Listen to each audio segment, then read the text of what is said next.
আমাদেরকে ধন্য করেছেন এই রবিউল মাসে এসেছিলেন। বলেন রবিউল আউয়াল মাসে। কোন মাসে? রবি। আপনারা খুশি না বেজার? নবী আলাইহিস সালামের আগমনে খুশি না বেজার? নবী আলাইহিস সালামের জন্ম হয়েছে কয় তারিখ? রবিউল আউয়াল মাসে। মাস রবিউল আউয়াল, বার সোমবার, টাইম শোবে সাদেক। তিনটের ভিতরে কোনো মতানৈক্য নেই, তবে তারিখের ভিতরে মতানৈক্য। 90%, 90%, বরঞ্চ 95% ঐতিহাসিকদের খেয়াল রায় হলো নবী পাকের জন্ম হয়েছিল রবিউল আউয়াল মাসের 8 তারিখ। 5% ঐতিহাসিকরা বলে 12 তারিখ। আমি এই 8 আর 12-র ইখতিলাফ বাদ দিয়া আমি 12 তারিখটাই ধরে নিলাম, যেহেতু সময় কম আমি হজের দিকে যাব। 12 তারিখই ধরে নিলাম নবী পাকের জন্ম তারিখ। এই 8 আর 12 নিয়ে জন্ম তারিখের মধ্যে ইখতিলাফ আর মতানৈক্য, কিন্তু মৃত্যু হয়েছে 12 তারিখের মধ্যে কোনো সন্দেহ কথা বলেন আছে? আপনার একটা ছেলে আজ থেকে 35 বছর আগে জানুয়ারি মাসের 1 তারিখে জন্ম নিয়েছে। আপনি গোপালগঞ্জের ভালো শিক্ষিত একজন ভালো ফ্যামিলির লোক, লেখাপড়া জানেন, আপনার পয়সা আছে, আপনার ভিতরে রুচি আছে, আর বর্তমান রুচিশীল যারা যা করে থাকে আপনি সামাজিক প্রথায় তার একটুও কম করেন না। 35 বছর আগে আপনার ছেলেটা জন্ম নিয়েছে, চাঁদের মতো ফুটফুটে ছেলে। এক তো আপনার ছেলে তো ছেলেই, তারপরে আবার চেহারাটাও সেরকম। আপনি সেই থেকে নিয়ে ছেলের পর সন্তুষ্ট হইয়া আপনি প্রত্যেক বছর 1 জানুয়ারি তার জন্মদিবস উপলক্ষে কেক কাটেন। আমাদের দেশে কেক কাটাকাটি আছে না? আরে যদিও কেক কাটা জায়েজ নাই, জন্মদিবস পালন করা জায়েজ নাই, তবু আপনি করে থাকেন। আমি যেটা বলছি আর কি, আপনি এই 35 বছর পর্যন্ত 1 জানুয়ারি জন্মদিবস পালন করে কেক কাটছেন। ছেলেটা BCS ক্যাডার, ভালো চাকরি পেয়ে গেছে, ভালো পদমর্যাদায় সরকারি চাকরি পাইছে, আরও খুশি। এরপরে চাকরি পাওয়ার পরে 5 বছর আরও বড় কেক কাটেন। হঠাৎ করে 35 বছর পরে যাইয়া বয়সের 35 বছরের মাথায় যে ছেলেটা 1 জানুয়ারি স্ট্রোক করে মারা গেছে, তার মারা যাওয়ার আগের 35 বছর আপনি 1 জানুয়ারিকে জন্মদিবস উপলক্ষে আনন্দের সাথে কেক কাটছেন। কথা বলেন। এবার 35 বছরের মাথায় এসে ছেলেটা 1 জানুয়ারি মারা গেল। এখন থেকে নিয়ে বাকি জিন্দেগিতে আপনি 1 জানুয়ারি তার জন্মদিবস উপলক্ষে বাকি জীবনে আপনি যদি বেঁচে থাকেন এই 1 জানুয়ারিতে আর কি আপনি কেক কাটবেন না শোক কাটবেন? কেক কাটবেন না শোক করবেন? আপনি এখন থেকে কলিজা কাটবেন। 1 জানুয়ারি আসলে আর আপনার মাথায় কাজ করে না। ছেলেটার কবর জড়ায় ধরে কান্দেন, তার প্যান্টটা ছিল জড়ায় ধরে কান্দেন, তার শার্টটা ছিল জড়ায় ধরে কান্দেন, তার একটা ছবি ছিল তাই বুকের সাথে জড়ায় ধরে 1 জানুয়ারিতে কান্দেন। কেন কান্দেন? আপনি কেক কাটবেন, এই দিন তো তার জন্মদিবস। 63 বছর আগে বিশ্বনবী জন্ম নিয়েছে, সেই জন্মের পরের থেকে আমরা 63 বছর ধরে নিলাম, জন্মদিবস পালন করলাম। জায়েজ না জায়েজ পরে মোহাব্বতের সাথে করলাম, কিন্তু 63তম বছর যাইয়া 12ই রবিউল আউয়াল নবী ইন্তেকাল করলেন। এখন এই দিন আপনি খুশিতে কেক কাটবেন না এই দিন শোকের কারণে আপনি কলিজা কাটবেন? এই দিন আপনার কলিজা কাটার দিন। কথা বলেন ঠিক না? সাহাবায়ে কিরামও যে স্বভাব, আমারও সেই স্বভাব হতে হবে। আমি নবী পাককে ভালোবাসি আমার জীবনের চাইতে বেশি। কথা বলেন ঠিক না? হ্যাঁ মুসলমান, নবীকে যে নিজের জীবনের চাইতে বেশি ভালোবাসতে না পারবে সে লোকটা মুমিন হবে না। নবী বলেন লা ইউমিনু আহাদুকুম হাত্তা আকুনা আহাব্বা ইলাইহি মিন ওয়ালিদিহি ওয়া ওয়ালাদিহি ওয়ান নাসি আজমাইন। হে দুনিয়ার মুসলমান, তুমি অতক্ষণ পাক্কা মুমিন হতে পারবে না। খেয়াল করে না এদিক, কিয়ামতের ময়দানে আমাকে বঙ্গবন্ধু সুপারিশ করার সুযোগ পাবে কিনা জানি না, মাননীয় প্রধানমন্ত্রী শেখ হাসিনা সুপারিশ করার সুযোগ পাবে কিনা জানি না, জিয়াউর রহমান সুযোগ পাবে কিনা জানি না, এরশাদ সাহেব সুযোগ পাবে কিনা জানি না। আর তাদের সুপারিশে আমার 1 পয়সারও কাজ হবে কি হবে না তা জানি না, বরঞ্চ তাদের পাশা নিয়ে অমাবস্য শুরু হয়ে যেতে পারে। কথা বলেন ঠিক না?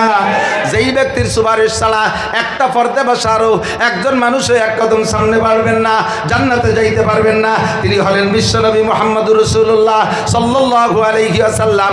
আমার নবী বলেন, আমার সাথে যদি জান্নাতে যাইতে চাও, নবীর সাথে জান্নাতে যাইতে চান কে কে? আল্লাহ তুমি নসিব করে। হাত ঘুরে শেখা, ক্যামেরা ঘুরো, এই নয়ন ক্যামেরা ঘুরো, হাত দেখ, গোপালগঞ্জে গিয়ে হাত দেখ। একটু তাকবীর হবে, বলবেন তো ইনশাআল্লাহ? নারায়ে তাকবীর। আল কোরআনের আলো, আল হাদিসের আলো, আল্লাহ রসুল যেখানে, কুরআন সুন্নাহ যেখানে,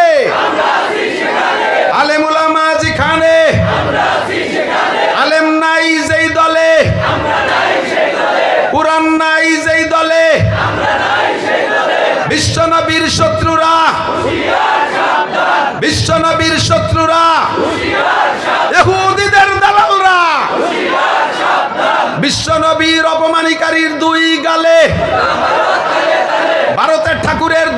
চলে, নারায়ে তাকবীর।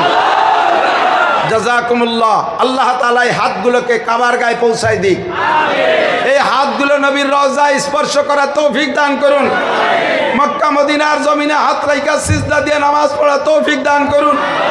আল্লাহ এই সব হাতগুলোকে আশিকে রসুলের কাতারে নাম লেখায় নাও।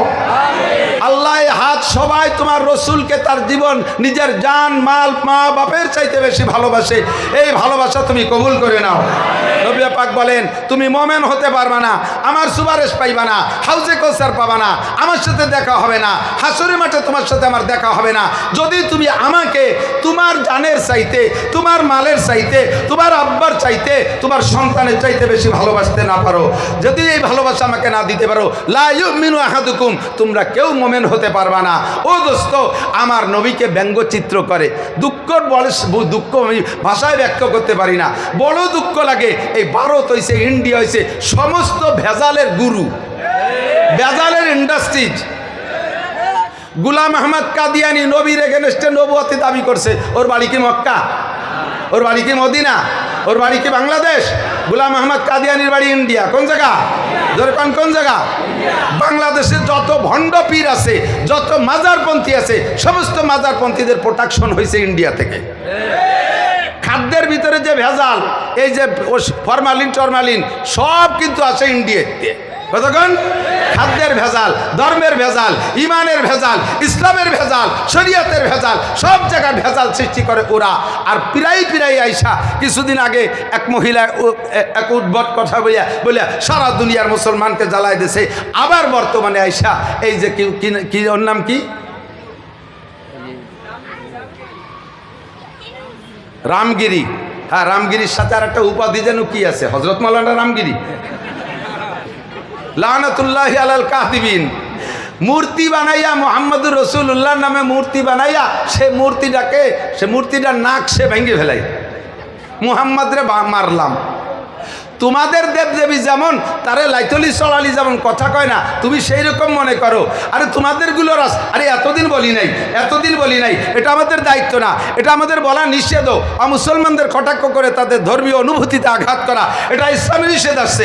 যার কারণে দুনিয়ার বহুত কিছু করি। আমার মুসলমানরে আমি অপারেশন করি, নারী বের করে ফেলাই দেই, তাদের সব দোষগুলো বলি। কখনো হিন্দু বুদ্ধ খ্রিস্টানদের ধর্মীয় অনুভূতিতে আঘাত করি না, কিন্তু আমার নবীরে আঘাত করবে আর আমি বসে থাকবো?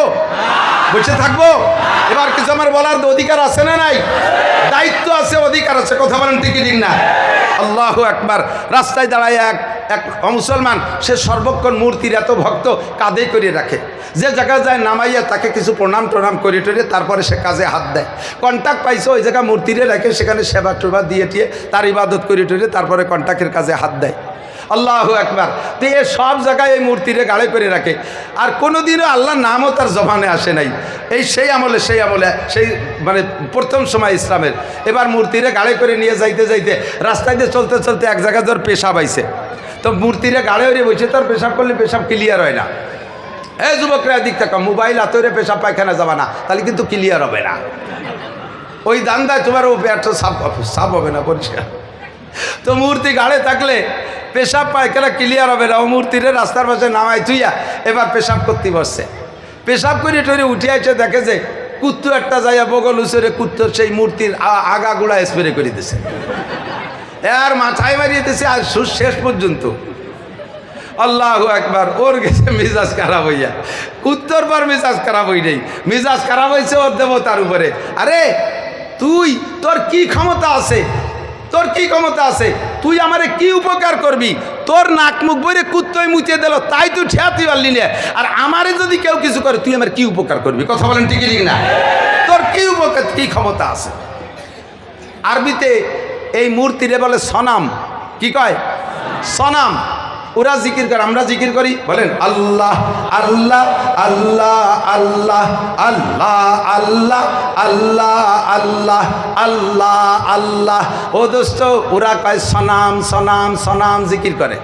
তো সনাম কইতে আর সনাম তো আরবি শব্দ, ওর সাথে সনাম আর সমাদ বেশি পারত না, কিন্তু সনাম আর সমাদ একই কায়দা না, একই ওজনের।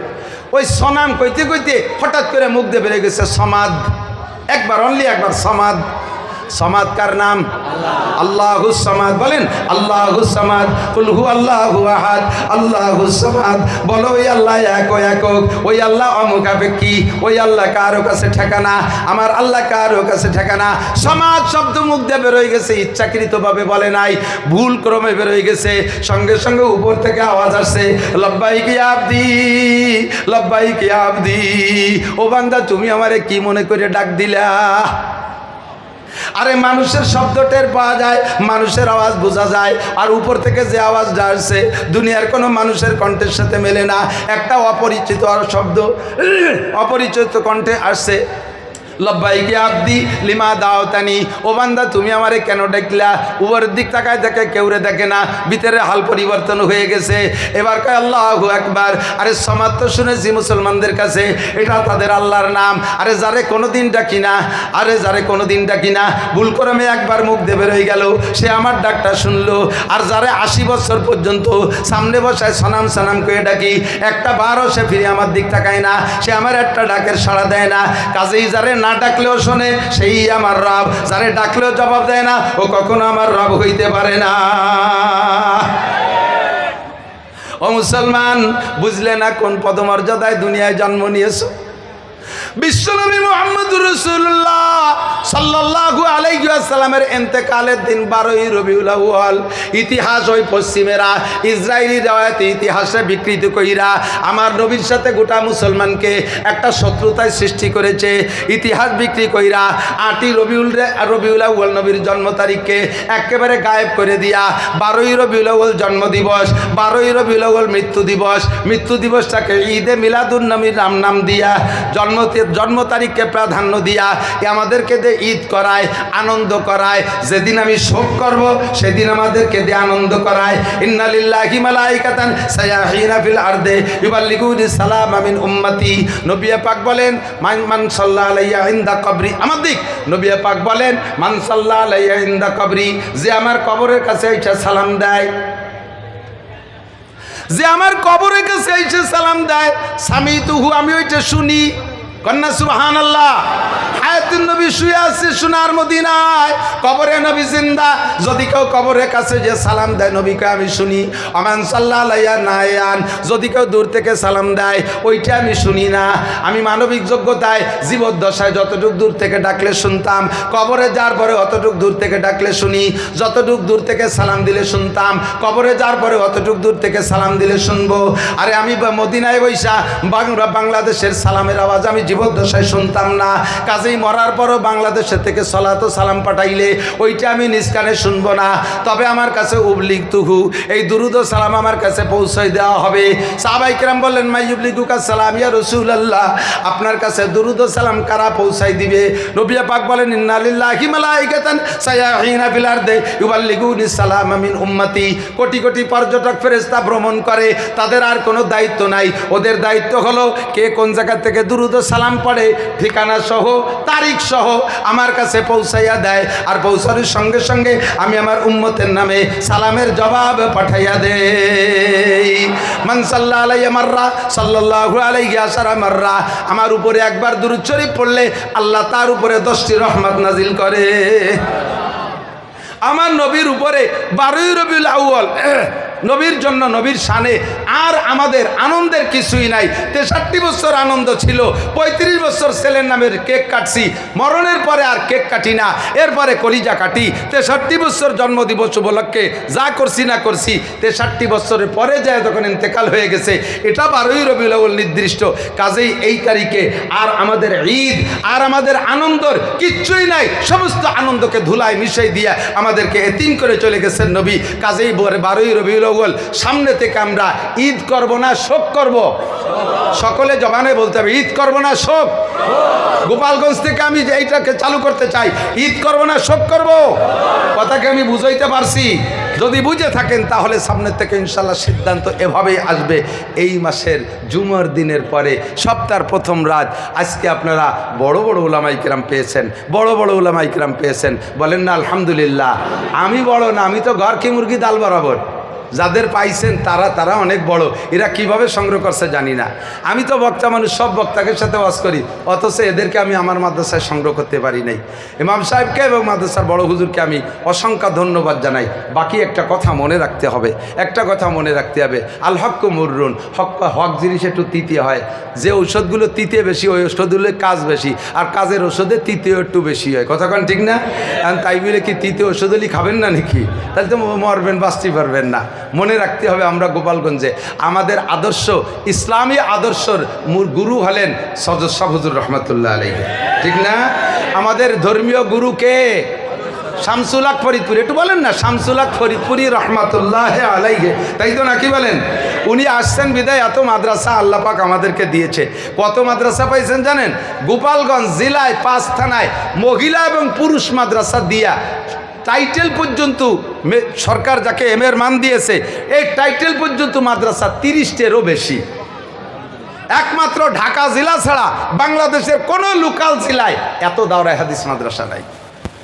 এর ওসিলায়, মাদ্রাসার ওসিলায় উলামায়ে কেরামদের বিচরণের কারণে শিরিক, কুফর আর বেদাত, মাজার পূজা, মাজারে ফুল দেওয়া, মাজারে মোমবাতি দেওয়া, কবরে সিজদা দেওয়া আমার গোপালগঞ্জের জনগণ করে না। কথা বলেন ঠিক না? অনেক বেদাত থেকে আমরা উঠে আসতে সক্ষম হয়েছি। আমাদের ধর্মীয় গুরু শামসুল হক ফরিদপুরি রহমতুল্লাহ আলাইহি, আমরা এই মর্যাদা রক্ষার্থে একটা জিনিস খেয়াল রাখবো। নবী পাক সাল্লাল্লাহু আলাইহি ওয়াসাল্লাম বলেন, হে মুসলমানরা এদিক তাকান, মান কানা ইউমিনু বিল্লাহি ওয়াল ইয়াউমিল আখির ফালইউকরিম জাইফা। তুমি যদি আল্লাহকে বিশ্বাস করো, মান কানা ইউমিনু বিল্লাহি, যদি কি আল্লাহকে বিশ্বাস করো, ওয়াল ইয়াউমিল আখির, আর আখিরাতকে বিশ্বাস করেন। এ ভাই, আল্লাহ আছে, আখিরাত হবে, পুলসিরাত হবে, মিজান হবে, ময়দানে মাহশার হবে, হিসাব নিকাশ দেওয়া লাগবে। অন্তর থেকে বলতেছেন, একবারে খালেস দিল থেকে বলতেছেন, আল্লাহর সামনে দাঁড়াইয়া 4টি ইমিগ্রেশনের জবাব দেওয়া লাগবে। এই কথায় যদি তুমি বিশ্বাসী হও, তাহলে তুমি একটা কথা মনে রাখবা, ফালইউকরিম জাইফা, তুমি তোমার মেহমানকে পর্যাপ্ত মেহমানদারি করবা। মেহমান যাতে খুশি, মেহমানকে বুঝে শুনে তার রুচি অনুযায়ী মেহমানদারি করবা, মেহমানকে অসম্মানী করবা না। মেহমান যেমন চায় তাকে সেভাবে মেহমানদারি করবা। এদিক তাকান, মেহমানদারির পদ্ধতি কি? মেহমান সর্বপ্রথম চায় আমার সাথে একটু সুন্দর সাক্ষাৎ করুক। কথা বলেন, বাড়িওয়ালা এসে ইস্তেকবাল করবে, অভ্যর্থনা জানাবে, আসসালামু আলাইকুম রহমতুল্লাহ, সালাম দিয়ে মুসাফা করে, পারলে সুযোগ থাকলে বুকে জড়িয়ে ধরবে, কোলাকুলি করবে, সুন্দর করে সালাম দিয়ে মুসাফা করবে, বুকের সাথে কোলাকুলি করবে।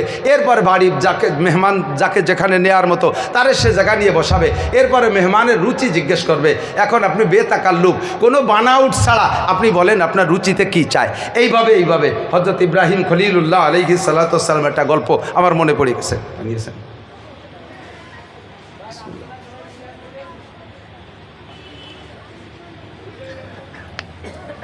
নবীদের ভিতরে, রসুলদের ভিতরে বড় দামি রসুল ইব্রাহিম খলিলুল্লাহ আলাইহিস সালাম, ঠিক না? আন্তর্জাতিক খ্যাতিসম্পন্ন বিশ্ববিখ্যাত দামড়া মিস্টার নমরুদ, এর সাথে দীর্ঘদিন যুদ্ধ বিগ্রহ।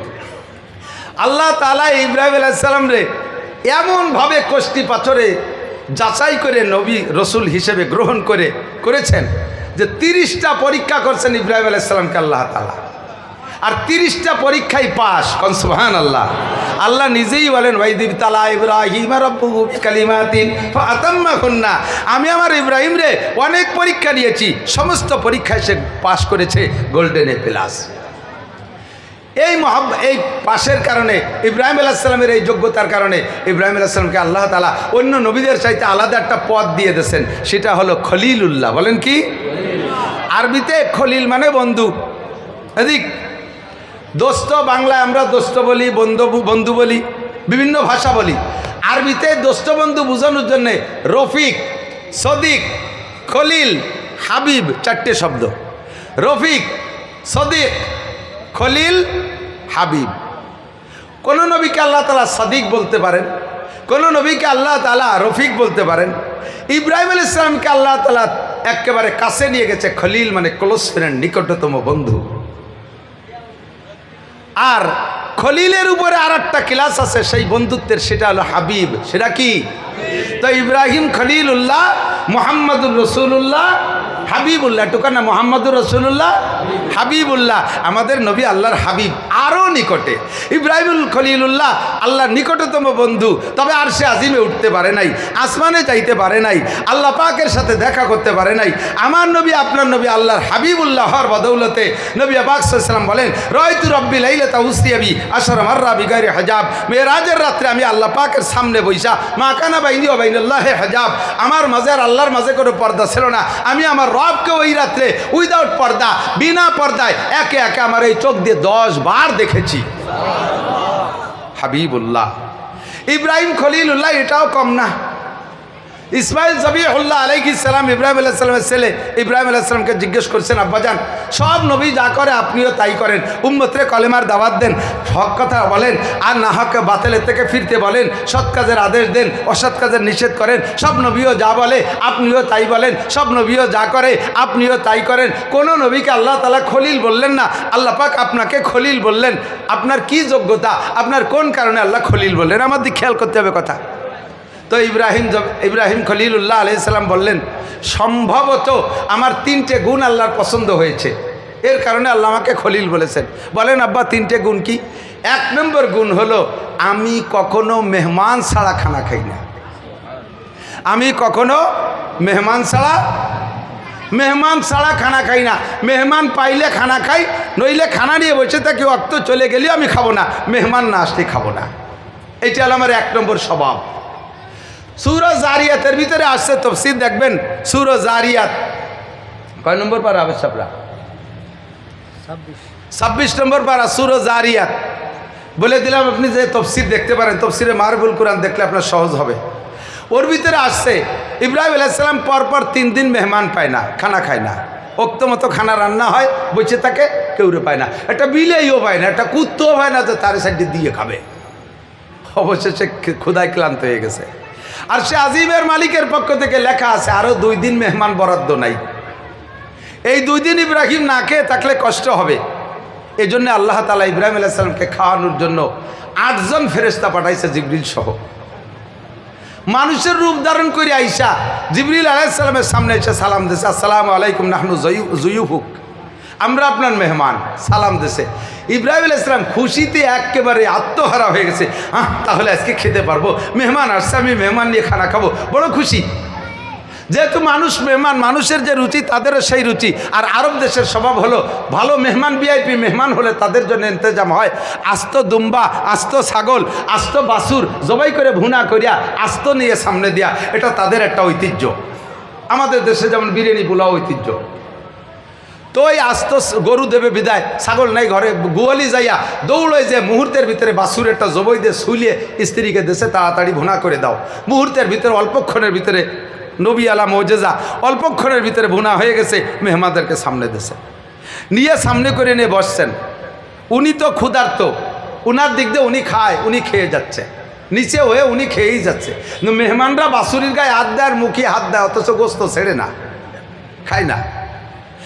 উনার যখন বাচ্চাদের আমাক যান বাঁচাও পরিমাণ অর্ধেকখানি খাওয়া হয়ে গেছে পেটের, এর মধ্যে ঘরের থেকে ওনার স্ত্রী সারা আলাইহা সালাতু ওয়াস সালাম বলতেছেন, ইয়া খলিলাল্লাহ ইন্নাকা তাকুলু ওয়া হুম লা ইয়াকুলুন, আলা তারা, আপনি দেখেন না আপনার মেহমানরা খাচ্ছে না, তাদেরকে রুচিসম্মত হলো কি না? হয়তো রুচিসম্মত হয় নাই বিদায় খাচ্ছে না, আপনি খেয়ে নিচ্ছেন, তারা খাইতেছে না, একটু খবর নেবেন না?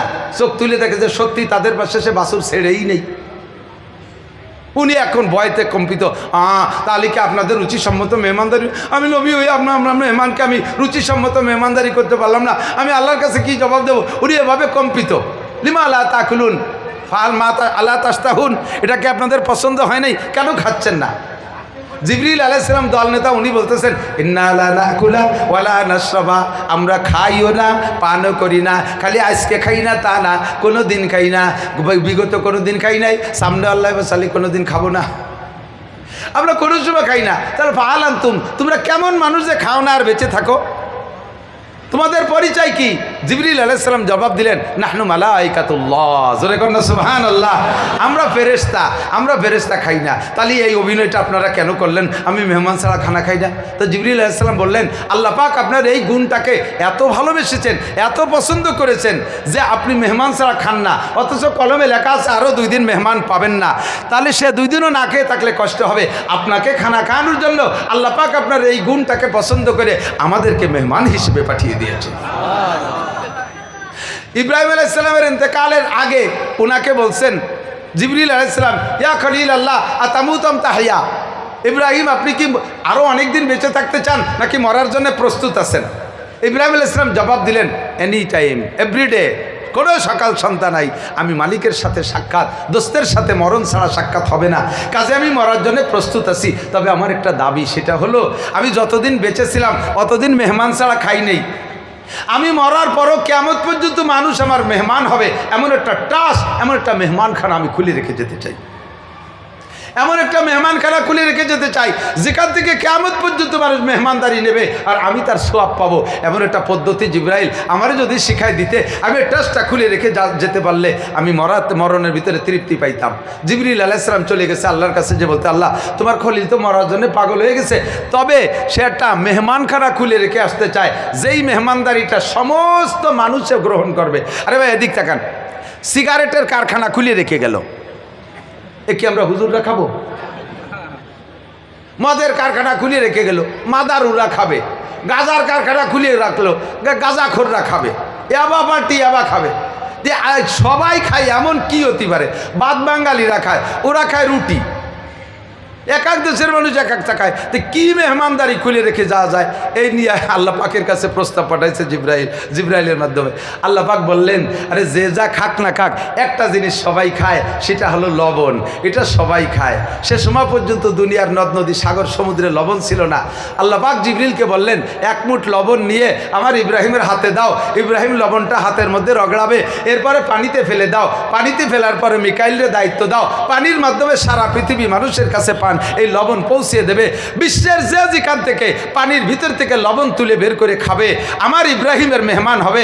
আমার ইব্রাহিম কবরে বসে মেহমানদারি সওয়াব পেতে থাকবে। ও দোস্ত, আল্লাহর খলিল কোনো নেকিতে কম নাই, কোনো ইবাদতে কম নাই। মুসলিম জাতির পিতা, জোরে বলেন কি? আরে কন্যা কবেন না কেন? আমরা গোপালগঞ্জ থেকে সুরটা উঠাই। মুসলিম জাতির পিতার নাম কি? মিল্লাত আবিকুম ইব্রাহিম ওয়া সাম্মাকুমুল মুসলিমিন। পাকিস্তানিরা কায়দে আজমরে জাতির পিতা কয়, আমরা বাঙালিরা বঙ্গবন্ধুরে বলতে পারি। এটা আমাদের আঞ্চলিক সীমাবদ্ধ এলাকার জন্য। তবে আমেরিকার মুসলমানদেরও জাতির পিতা যিনি, জাপানের মুসলমানের জাতির পিতাও তিনি, বাংলাদেশের জাতির পিতাও তিনি। কথা বলেন ঠিক না? সারা দুনিয়ার 200 কোটি মুসলমান, 800 কোটি কাফির যদি মুসলমান হইয়া যায়, সঙ্গে সঙ্গে তার জাতির পিতার নাম হবে কি? ইব্রাহিম খলিলুল্লাহ আলাইহিস সালাম। তার কোনো নেকিতে অভাব নাই, পদমর্যাদার অভাব নাই, সম্মানের অভাব নাই, তার আয়ের উৎসর অভাব নাই। তারপরও মরার আগে মেহমানদারি খুলে রেখে গেছেন।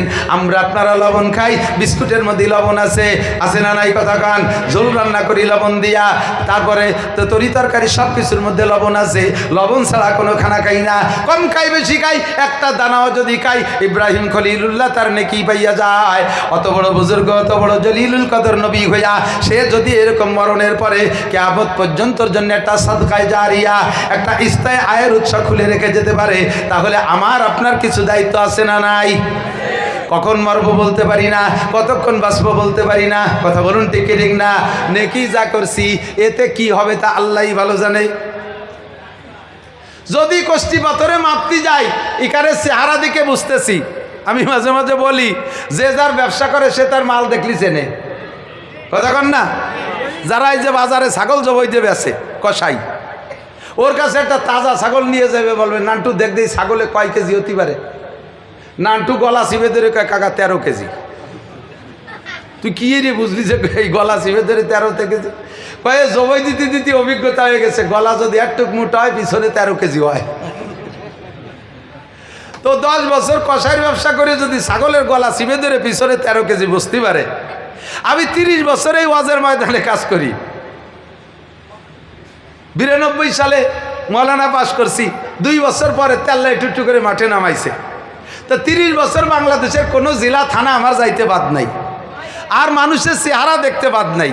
বহুত মানুষ দেখেছি, দেখতে বড় সুন্দর, এত বড় দাড়ি, মাথায় তিনেন খেতে যে পাগড়ি বান্ধা, 43 বন্ধের যুব্য গায়, গাড়ির উপরে যায় নামাজ, বগলে দস্তরখান, মেশাক কানে গুজা, দাড়ির মধ্যে খিলেল গুজা, কুড়া লাঠি হাতে, 500 দানার তসবি, ঘন ঘন টিবরি মারে, আর ভাবের আর অভাব নাই। অথচ আলহামদুলিল্লাহ ভর্তি করলি গালে ফেরা লাইছে।